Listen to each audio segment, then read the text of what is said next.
কাল কিয়ামতের ময়দানে আল্লাহ তাআলা 7 ব্যক্তিকে আরশের ছায়ার নিচে জায়গা দান করবেন।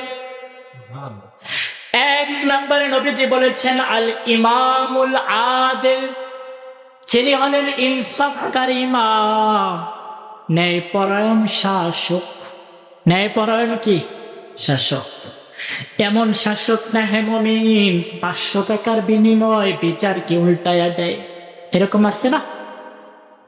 এরকম না, একজন ন্যায়পরায়ণ শাসক, যেটা সত্যকে সত্য বলবে, মিথ্যাকে মিথ্যা বলবে। বোঝা গেছে? নবীজি বলেছেন 7 ব্যক্তিকে আল্লাহ আরশের ছায়ার নিচে জায়গা দান করবেন। তার মধ্যে 1 নম্বর হলো যিনি ইমামুল আদিল, যিনি ইনসাফকার ইমাম, যিনি মানুষের ন্যায় বিচার করে। দ্বিতীয় নম্বর আল্লাহর হাবিব বলেছেন শাবুন নাশাআ ফি ইবাদাতি রাব্বিহি আযজা ওয়া জাল, যেই যুবক যৌবন বয়সে আল্লাহ তাআলার ইবাদতে কাটাইয়া দেয়। যুবক বয়সের যে কত ইবাদতের কত দাম মুমিন, সেটা বৃদ্ধ হলেই না বোঝা যায়। অনেক মুরব্বীরা কয় হুজুর ঠিক মতো ইবাদত করতে চাই কিন্তু পারি না। নামাজ পড়তে যাই, অর্ধেক পড়া হয়েছে, ওযু চলে যায়। এরকম নাই? কোন ইবাদত করতে নেই কিন্তু ভুলে যায়। বৃদ্ধ হয়ে গেছে, ঠিক মতো মনে রাখতে পারে না। এই জন্য নবীজি বলেছেন হে মুমিন, যুবক আছো, যুবক বয়সে ইবাদত করো। যুবক বয়সে যেই বান্দা আল্লাহর ইবাদতে কাটায় দেবেন হে মুমিন, আল্লাহ তাকে কিয়ামতের ময়দানে আরশের ছায়ার নিচে জায়গা দান করবেন। 3 নম্বরে নবীজি বলেছেন ওয়ারাজুলুন কলবুহু মুআল্লাকুন ফিল মাসাজিদ, যার অন্তরটা সবসময় মসজিদের সাথে জুড়ে থাকে। আসরের নামাজ পড়তে যায় বান্দা, বাজারে চলে গেছে, পথের মধ্যে আজান দিয়ে দিছে, বান্দার সাথে সাথে মসজিদে চলে গেছে। এবার আসরের নামাজ পড়ার পরে বান্দা বাজার ঘাট করছে, বাজার ঘাট করার পরে বাড়ির দিকে রওনা দিচ্ছে। বাড়ির দিকে যখন রওনা দিয়ে দিচ্ছে, পথের মধ্যে মাগরিবের নামাজ আজান হয়ে গেছে। ব্যাগটা মসজিদের বারান্দায় রাইখা বান্দা মসজিদে ঢুকে গেছে। মাগরিবটা পড়ার পরে বাড়িতে চলে গেছে। বাড়িতে চলে যাওয়ার পরে কানটা সজাগ রাখছে, কখন জানি এশারের আজানটা দেয়। এশারের আজান দিয়ে দিছে, বান্দা মসজিদে চলে গেছে। মসজিদ থেকে নামাজ পড়ে আসার পর বিবিকে কয়, বিবি আমার যা হোক হবে, তুমি মোবাইলের অ্যালার্মটা দিছনি, কখন জানি ফজরের আজান দিয়া দেয়, আমি যদি উঠতে পারি তাহলে তো ভালো, আর যদি না উঠতে পারি তাহলে তুমি আমাকে ফজরের সময় জাগাইয়া দিও। এই যে বান্দা সব সময় তার অন্তরটা মসজিদের সাথে ঝুলানো আছে কিনা? আল্লাহর হাবিব বলেছেন রাজুলুন কলবুহু মুআল্লাকুন ফিল মাসাজিদ, যেই বান্দার অন্তরটা সব সময় মসজিদের সাথে জুড়ে থাকবে, তাকে আল্লাহ তাআলা কিয়ামতের ময়দানে সে আরশের ছায়ার নিচে জায়গা দিয়ে দিবে। সুবহানাল্লাহ। 4 নম্বরে নবীজি বলেছেন ওয়ারাজুলানে তাহাব্বা ফিল্লাহি ইজতিমা আলাইহি ওয়া তাফাররাকা আলাইহি।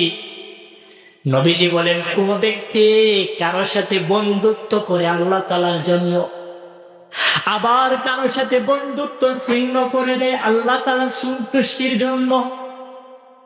আপনি একজন লোকের সাথে বন্ধুত্ব স্থাপন করেছেন, লোকটা খুব ভালো ছিল, নামাজি ছিল, কিছুদিন পরে দেখেন ওই বন্ধুটা মদের সাথে জড়ায় গেছে, ওই বন্ধুটা জুয়ার সাথে জড়ায় গেছে। আপনি কি করলেন? সাথে সাথে তার সাথে সম্পর্কটা ছিন্ন করে দিলেন, যে না না আমি তো বন্ধুত্ব করেছিলাম আল্লাহ তাআলার জন্য, এখন তার মধ্যে আল্লাহ তাআলার ইবাদত পাওয়া যায় না, আমি তার সাথে বন্ধুত্ব করব না। এই যে তার সাথে আপনি বন্ধুত্ব ছিন্ন করে দিলেন, বন্ধুত্ব স্থাপন করলেন আল্লাহ তাআলার সন্তুষ্টির জন্য, আবার বন্ধুত্ব ছিন্ন করে দিলেন তার সন্তুষ্টি আল্লাহ। এইভাবে যারা বন্ধু চয়েস করবে আল্লাহ তাআলার সন্তুষ্টির জন্য এবং সম্পর্ক ছেদ করে দেবেন আল্লাহ তাআলার সন্তুষ্টির জন্য, নবীজি বলেছেন তাকেও আল্লাহ তাআলা আরশের ছায়ার তলে জায়গা দিয়ে দিবে। সুবহানাল্লাহ। 5 নম্বরে নবীজি বলেছেন ওয়ারজুলুন তালাবাতহু ইমরাতুন যাতু মানসিবিন ওয়া জামাল ফাকালা ইন্নী আখাফুল্লাহ। নবীজি বলেছেন কোন ব্যক্তিকে যদি সম্ভ্রান্ত বংশীয় এক রূপসী কন্যা তাকে খারাপ কাজের দিকে ডাকে, বলে আমার কাছে আস, সে যদি বলে ইন্নী আখাফুল্লাহ, না আমি বরং আল্লাহকে ভয় করি। কাকে ভয় কর? আল্লাহকে ভয় করে যদি ওই গুনাহের কাছ থেকে বিরত থাকতে পারে হ্যাঁ মুমিন, তাহলে কাল কিয়ামতের ময়দানে আল্লাহ তাআলা তাকে আরশের ছায়ার নিচে জায়গা দান করবে। এই গেল 5 নম্বরে। 6 নম্বরে নবীজি বলেছেন ওয়ারাজুলুন তাসাদদাকা আখফা হাত্তা লা তা'লামা শিমালুহু মা তুনফিকু ইয়ামিনুহু। বান্দা এমন ভাবে দান করে যে ডান হাত দিয়া দান করে বাম হাত জানে না, সবসময় গোপনে দান করে। আর বান্দা মনে মনে নিয়ত করে যে কেউ দেখে না, একমাত্র আল্লাহ তাআলা দেখে, আল্লাহ তাআলার জন্য গোপনে কি করে? দান করে। 7 নম্বরে যেটা বলার জন্য আমি বড় হাদিসটা বললাম, ওয়ারজুলুন যাকারাল্লাহ খালিয়ান ফাফাদাত আইনা। বান্দা একান্তে নিরিবিলিতে আল্লাহ তাআলার ভয়ে বান্দা কান্না করে। রাত 2টা বেজে গেছে, 3টা বেজে গেছে, বান্দা ঘুম থেকে উঠে গেছে।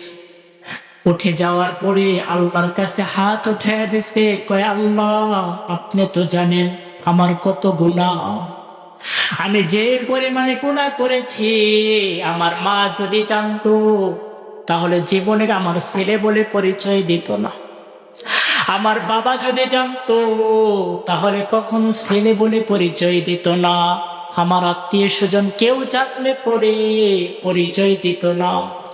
আল্লাহ আপনি তো জানেন, আপনি আমাকে মাফ করে দেন। এই যে একান্তে